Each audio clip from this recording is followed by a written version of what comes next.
Tarak sir. అయ్యో ఎక్కడ కూర్చున్నారేంటయ్యా? అమ్మా నీరజ కుర్చీ తీసుకురమ్మా. అయ్యో అక్కర్లేదులేండి, నేను నేల మీదైనా కూర్చోగలను. సార్ ఏం చేస్తున్నారు? త్వరగా వెళ్ళి కుర్చీ తీసుకురావి. ఈ మర్యాదలేవో మా ఇంటికొచ్చి అక్కడ చేయొచ్చు కదా నిలవేణి. నాకు ఆనందంగా ఉంటుంది, మా డాడీకి మనశ్శాంతిగా ఉంటుంది. డబ్బు ఇవ్వకుండా వచ్చేస్తే మీ అమ్మగారు గొడవ చేస్తారు కదా. నువ్వు నోరు మూయవే. గొడవ పడకపోతే మాత్రం తగుదనమ్మా అనుకుంటూ నేను ఆ ఇంటికి వెళ్ళిపోతానని నీకు చెప్పానా? అవునా?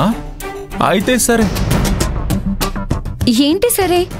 అదే రేపు తెల్లారితే మీరు డబ్బులు తీసుకొచ్చేస్తారు కదా, నీలవేణి చేతికి డబ్బు వస్తుంది.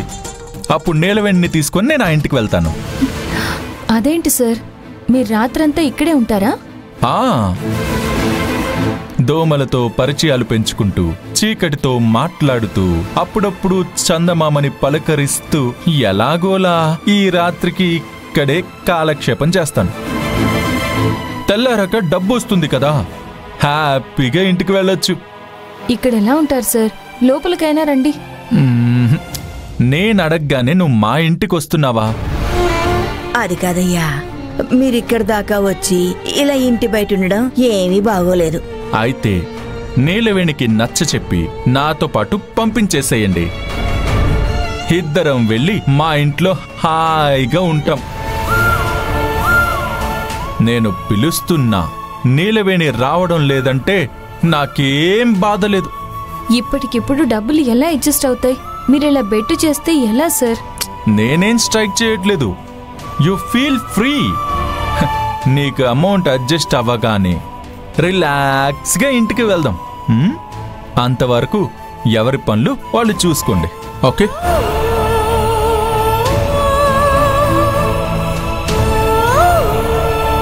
అమ్మా నీలవేణి, ఇప్పుడు ఎలాగమ్మా? నేనేం చేయాలి నాన్న? ఆయన పట్టుబట్టి కూర్చున్నారు. పట్టు పాన్పు మీద పడుకోవాల్సిన వాడు ఇక్కడ కూర్చున్నాడు. పాపం ఎలా నిద్రపోతాడమ్మా? ఏం చేస్తాడో అర్థం కావట్లేదమ్మా. ఏం పర్వాలేదు నాన్న, ఆయనకి ఎలాంటి ఇబ్బంది రాకుండా నేను చూసుకుంటాను. అమ్మమ్మ, నాన్న రండి, నేను చెప్తాను. పదండి.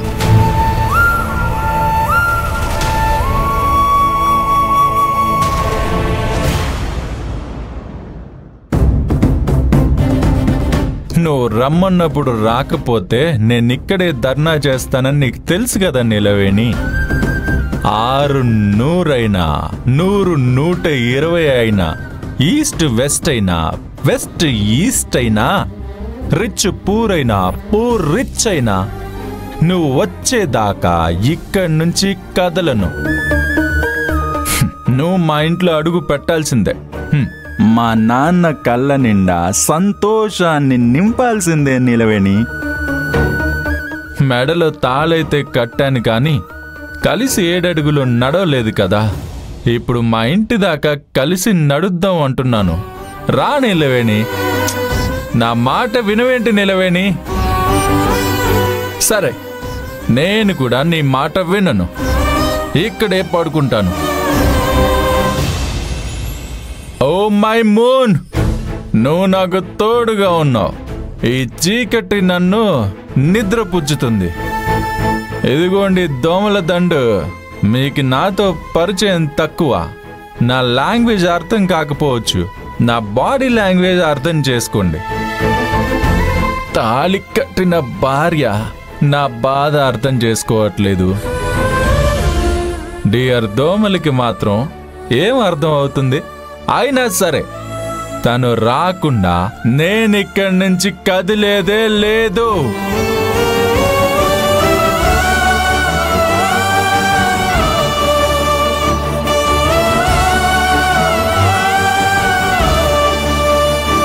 చూసావా అక్క, బావ విన్యాసాలు? అక్కడ డబుల్ కార్డ్ మంచం, ఏసీ, కూలర్, ఫ్యాన్ అన్ని వదిలేసి టెంట్ కూడా వేసుకోకుండా నేల మీద పడుకొని ధర్నా చేస్తున్నాడు. నువ్వే ఏదో ఒకటి చేయాలక్క. నేల మీద ఎలా పడుకోనిస్తానే? ఇప్పుడు ఆయన ఎత్తుకుని వెళ్దామా ఏంటి? అంత సాహసం చేయనక్కర్లేదులే.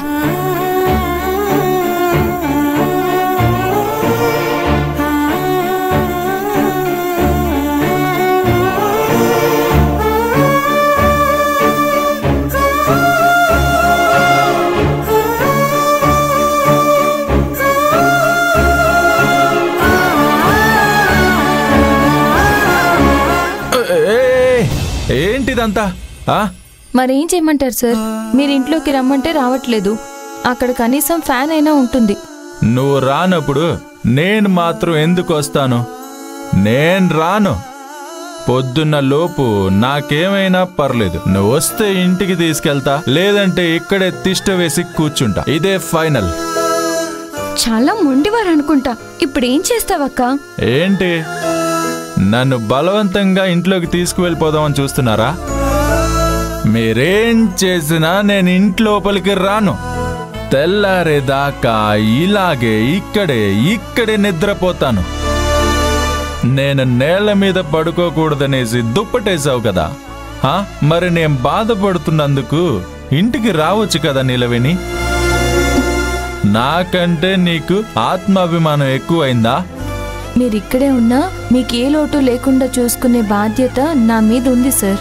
పడుకోండి. నిలవేణి వద్దు. పడుకోండి సార్.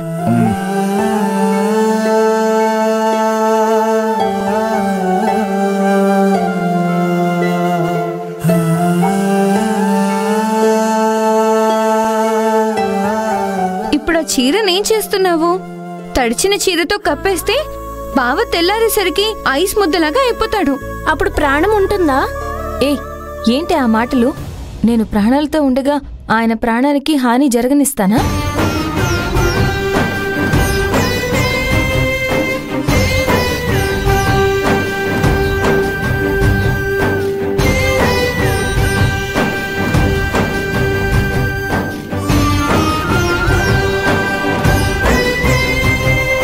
ఇలా కడితే ఏమొస్తుందక్క? ముందుగా చల్లగాలొస్తుంది. తడిపిన చీరని చుట్టూ కట్టాను. ఇప్పుడు టేబుల్ ఫ్యాన్ పెడితే అదే ఏసీ, కూలర్, ఫ్యాన్ అన్ని విధాలుగా పనిచేస్తుంది.